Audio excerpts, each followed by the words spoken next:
It was in 1948 that Yoruba people started responding. It took 10 years. What did we use to respond? The paper is called Daily Service. And did we respond? My God, we did. So let me read something from Remi Adekoya's thesis.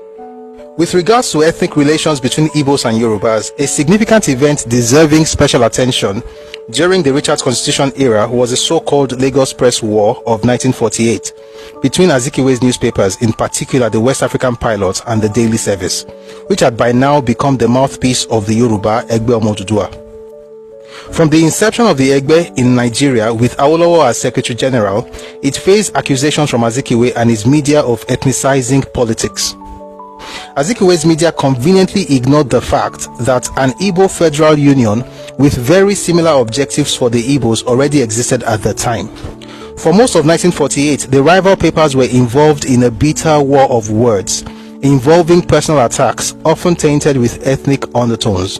For instance, in response to Azikiwe's support of the establishment of a rival Yoruba sociocultural organization, the Yoruba Federal Union, in June of 1948, an editorial in Daily Service was published titled, quote, Nnamdi Azikiwe is warned not to strain the patience of Yoruba people, unquote.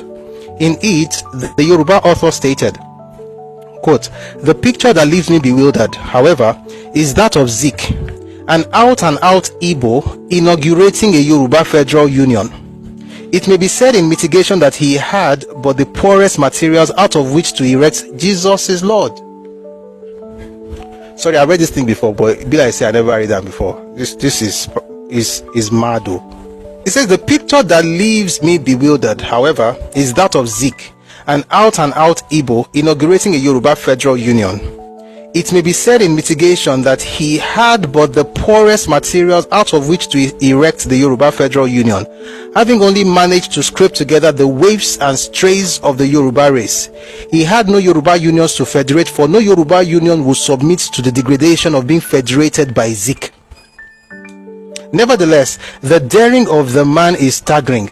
By attempting so openly to create division among the Yorubas, he is approaching the 0 hour of his checkered political career. He is playing with the trigger of a loaded gun, the muzzle of which is pointed ominously toward his own forehead. Can anyone imagine a Yoruba man in Onitsha or Nnewi organizing an Igbo Federal Union?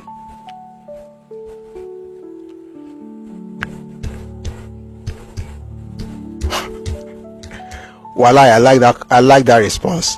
Odumbaje. Check into car. Odumbaje. Oh boy. Odun. Even when me go, I like Read it again, please. Read it again, please, bro. Yeah, I'm like my ancestors did well. After 10 years of just watching. I want me to read it again. I'll read it again. So remember the background. The backstory is that they were against Ẹgbẹ Ọmọ Odùduwà, but some Yoruba bots decided to work with Zik to create the Yoruba Federal Union, and Zik inaugurated that. The audacity.